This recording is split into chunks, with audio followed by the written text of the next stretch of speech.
அனைவருக்கும் வணக்கம். இது கிருச்சிக் வானிலை அறிக்கை. இன்றைக்கு தேதி டிசம்பர் 11 அதிகாலை வானிலை அறிக்கை. அதிகாலை 4:30 மணிக்கு இந்த ஆடியோவானது பதிவு செய்யப்படுகிறது. வானிலை அமைப்பு மற்றும் மழை எச்சரிக்கைகள் என்னென்ன என்பதை இந்த காணொலி வாயிலாக பார்க்க போகிறோம். அதனால் இந்த வீடியோவை கடைசி வரைக்கும் ஸ்கிப் பண்ணாமல் பாருங்கள். அப்போ தான் ஒரு புரிதலுக்கு வர முடியும். வானிலை அமைப்பு: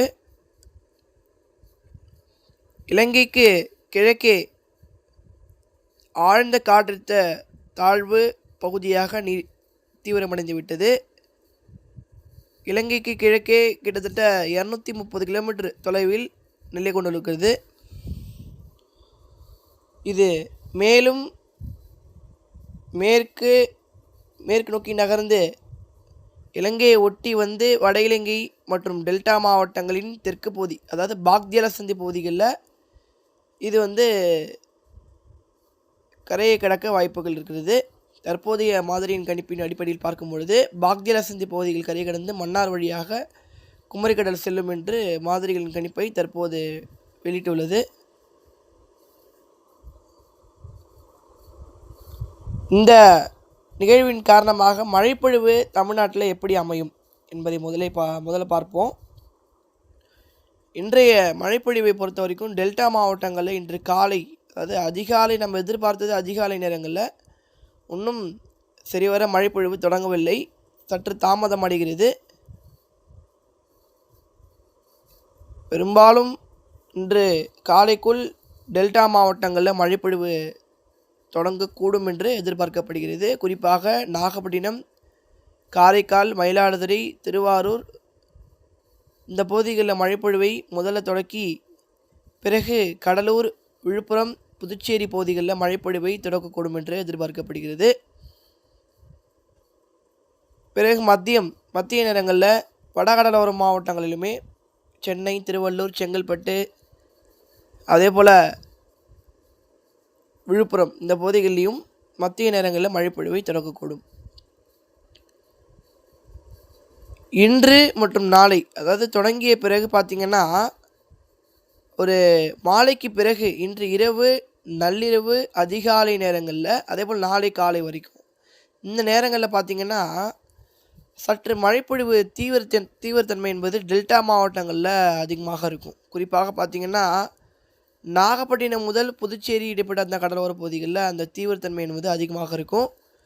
பெரும்பாலும் நம்மளுடைய ஆய்வு முடிவின்படி பார்க்கும் பொழுது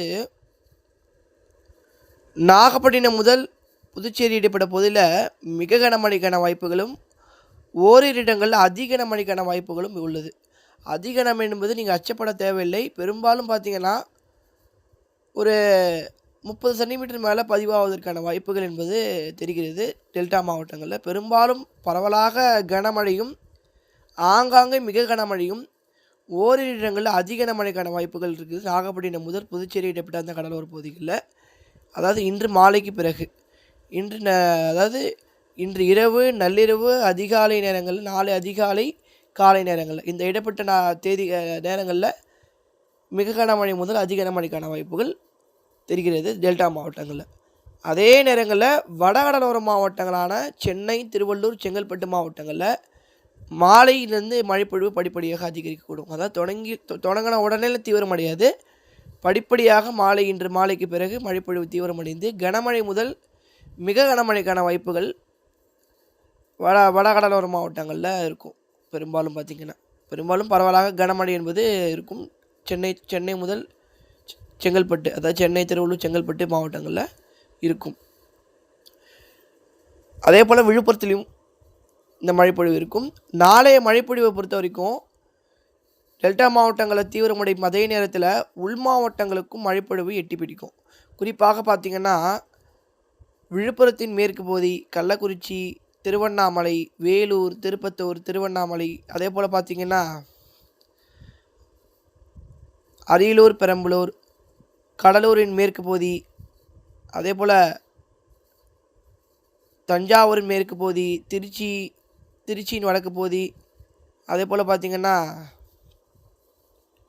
புதுக்கோட்டை, புதுக்கோட்டையின் உட்புற பகுதி, அதே போல் புதுக்கோட்டை, ராமநாதபுரம், தொண்டி இந்த கடலோர பகுதிகளுக்கும் இன்று வந்து மழைப்பொழிவு தொடங்கினோம். பெரும்பாலும் பார்த்திங்கன்னா இன்று மழைப்பொழிவு தொடங்கி பெரும்பாலும் கனமழை எதிர்பார்க்கலாம். கனமழை முதல் ஒரு சில இடங்களில் சற்று மிக கனமழைக்கான வாய்ப்புகள். ராமநாதபுரம் முதல் அந்த புதுக்கோட்டை இந்த இடைப்பட்ட கடலோர பகுதி, அதாவது அந்த பாக்தில சந்தி மன்னார் வளைகுடா இந்த இடைப்பட்ட அந்த கடலோர பகுதிகளில் கனமழை முதல் மிக கனமழைக்கான வாய்ப்புகள் இருக்குது.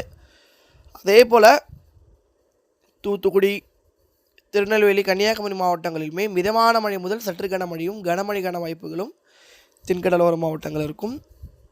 நிகழ்வே குமரிக்கடல், அதாவது மன்னாருக்கு தெற்கே வந்து அமையும் பட்சத்தில் அந்த தென்கடலோர மாவட்டங்களுக்கும் கனமழை முதல் மிக கனமழைக்கான வாய்ப்புகளும் இருக்கிறது. அது ஆய்வில் இருக்கிறது. நான் வரக்கூடிய எனக்கு அறிவிக்கிறேன். பெரும்பாலும் நிகழ்வின் நீரோட்டம், அதாவது கடலில் இருக்கக்கூடிய நீரோட்டம் வலுவாக இருப்பதன் காரணமாக நிகழ்வு வந்து கரை கடந்து உள்ளே போக முடியாமல் இருக்கும் அப்படின்றத நான் நினைக்கிறேன். அதாவது ஆய்வு முடிவின் படி பார்க்கும்போது உள்ளே உடனடியாக போக முடியாமல் தான் இருக்கும்னு நினைக்கிறேன். அடுத்த நிகழ்வு உருவாக போகுது. அடுத்த நிகழ்வு பார்த்திங்கன்னா 14ஆம் தேதியே சுமத்ரா தீவு, தென்கிழக்கு வங்கடலில் அடுத்த நிகழ்வு உருவாகி தீவிரமடைந்து அது வரும் என்பதனால் அது உடனடியாக கரையை கடக்காமல் அந்த நிகழ்வோடு ஒன்றிணைந்து தீவிரமடைந்து 16ஆம் தேதி பிறகு தீவிரமடைந்து வரும் என்று எதிர்பார்க்கப்படுகிறது. பார்ப்போம், என்ன வேணால் நடக்கலாம். இது ஒரு வாய்ப்புகளாக, இது என்னோடய தனிப்பட்ட கருத்து தான். அதனால் யாரும் வந்து இதை வந்து எடுத்துக்காதீங்க. அதாவது பெரிய லெவலில் கன்ஃபார்மாக எடுத்துக்காதீங்க. அதிகாரப்பூர்வ வானிலை அறிக்கைக்கும் இந்திய வானிலை ஆராய்ச்சித்துறை அறிக்கையை பார்க்கவும். ஐஎம்டியை பாருங்கள், அவங்க என்ன சொல்கிறாங்க அப்படின்றத பாருங்கள். இந்தியன் மெட்ரோலஜி டிபார்ட்மெண்ட் ஃபோர்காஸ்ட் தான் நம்மளுக்கு முக்கியம். அவங்க என்ன சொல்கிறாங்க, நியூஸில் என்ன நடக்குதுன்றது தான் உங்களுக்கு முக்கியம். அதனால் அவங்கள பாருங்கள் என்ன தான் நான் சொல்லுவேன். இது வந்து என்னுடைய தனிப்பட்ட கருத்து. இதையும் நீங்கள் எடுத்துக்கலாம். பார்ப்போம், என்ன வேணால் நடக்கலாம். நீரோட்டம் சாதகமாக இருப்பதன் காரணமாக உடனடியாக கரை கடந்து உள்ளே போக முடியாதுன்னு நினைக்கிறேன். போன நிகழ்வு, அதாவது போன புயல் அந்த சுற்றி வந்திருந்தது அந்த வங்கக்கடல், அதே போல் தான் இதுவும் நகருவதற்கான வாய்ப்புகள் இருக்கிறது. பார்ப்போம், என்ன வேணால் நடக்கலாம் வானிலையில். இது எப்படி இருந்தாலும் டெல்டா மற்றும் வட கடலோர மாவட்டங்களில் தமிழகத்திற்கு ஒரு நல்ல ஒரு பலனை வழங்குவதற்கான வாய்ப்புகள் இருக்குது. பெரும்பாலும் பரவலான மழைப்பொழிவு அனைத்து மாவட்டங்களுக்கும், மேற்கு மாவட்டங்கள், கர்நாடக இளையோர் மாவட்டங்கள் வரைக்கும் இந்த நிகழ்வால் மழைப்பொழிவு வெட்டி பிடிக்கும்.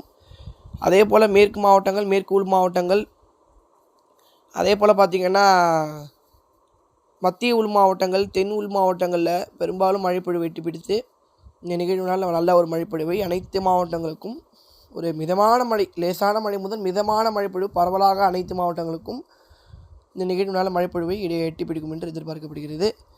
குறிப்பாக டெல்டா மற்றும் வடகடலோர மாவட்டங்களிலும் தென்கடலோர மாவட்டங்களுக்கும் நல்ல ஒரு பலனை இந்த நிகழ்வு வழங்கக்கூடும். அதே போல் அதனை ஒட்டிய உட்புற மாவட்டங்களில் அடுத்தபடியாக, அதாவது அடுத்த பலனை வழங்கக்கூடும். அதே போல் உள் மாவட்டங்களிலும் ஒரு விவசாயிகளுக்கு ஏற்ற ஒரு மழைப்பொழிவையும் எதிர்பார்க்கலாம். பெரும்பாலும் கடலோரத்தை ஒட்டி உள் மாவட்டங்கள் நல்ல ஒரு கனமழை எதிர்பார்க்கலாம். ஆனால் அதாவது மேற்கு உள்ளே போக மழைப்பொழிவு சற்று குறைய தொடங்கும். ரொம்ப அதிகப்படியான மழைப்பொழிவு எதிர்பார்க்க முடியாது. அதாவது மேற்கு மாவட்டங்கள், கர்நாடக இளையோர் மாவட்டங்கள் மழைப்பொழிவு வெட்டி பிடிக்கும். ஆனால் மேற்கு மாவட்டங்கள், கர்நாடக இளையோர் மாவட்டங்கள், அதே போல் பார்த்திங்கன்னா மத்திய உள் மாவட்டங்கள், இந்த பகுதியெல்லாம் பார்த்திங்கன்னா ரொம்ப அதிகப்படியான மழைப்பொழிவு இருக்காது. அதாவது மிக கனமழையெலாம் இருக்காது. பெரும்பாலும் லேசான மழை, மிதமான மழை, சற்று கனமழை வரைக்கும் எதிர்பார்க்கலாம். சற்று கனமழை விவசாயிகளுக்கு ஏற்ற மழைப்பொழிவாக இருக்கும். ஆனால் பரவலான மழைப்பொழிவு எல்லா பகுதிகளுக்கும் ஒரு மழை வானிலையாக இருக்கும் என்பது தான் இந்த தற்போதைய தமிழகத்தை பொறுத்த வரைக்கும் இன்று முதல் அடுத்த 4 தினங்களுக்கு ஒரு மழை வானிலையாகத்தான் தமிழகத்தில் காணப்படும் என்பது தற்போதைய ஆய்வு முடிவின்படி அறிவிக்கிறேன். தொடர்ந்து நீங்கள் இணைந்திருக்க வேண்டும். விவசாய பெருமக்கள், கடலோர மாவட்ட மக்கள் வந்து பார்த்திங்கன்னா விவசாயம் பண்ண வேணாம், எதுவுமே நீங்கள் பண்ண தேவையில்லை. ஏன்னா இங்கிலேருந்து ஒரு 3 நாட்களுக்கு நல்ல ஒரு மழைப்பொழிவு இருக்குது. டெல்டா மற்றும் வட கடலோர மாவட்ட, குறிப்பாக டெல்டா மாவட்ட விவசாயி பார்த்திங்கன்னா தயவுசெய்து உங்களுடைய அறுவடை பணிகளோ எந்த பணிகளாக இருந்தாலும் சரி, அதாவது இது எதுவுமே செய்ய வேண்டாம். ஏன்னா டெல்டா மாவட்டங்களில் மிக கனமழை, அதிக கனமழைக்கான வாய்ப்புகள், பாதிக்கும் மழை இருக்கிறது. அதனால் நெற்பயிர்கள்லாம் பாதிச்சிடும். அதனால் பெரும்பாலும் நீங்கள் அறுவடையை செய்ய வேண்டாம் என்று தான் என்னுடைய கருத்து. அதே போல் வட மாவட்ட விவசாயிகளும் சரி அறுவடை பண்ண வேண்டாம், ஏன்னா அடுத்த 3 நாட்களுக்கு மழை இருக்கும் என்பதை மனதில் வைத்து கொண்டு நீங்கள் அறுவடை பண்ண வேண்டாம் என்று தான் நான் சொல்லுவேன்.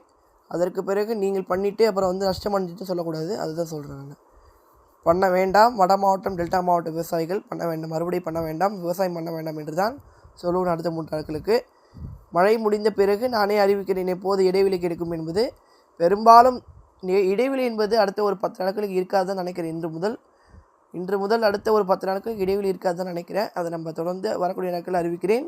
தொடர்ந்து இணைந்திருங்கள். இந்த நிகழ்வு 11ஆம் தேதி முதல் 14ஆம் தேதி வரைக்கும் இந்த சுற்று மழைப்பொழிவு 4ஆம் சுற்று மழைப்பொழிவை தமிழகத்தில் தீவிரமடை செய்யும்.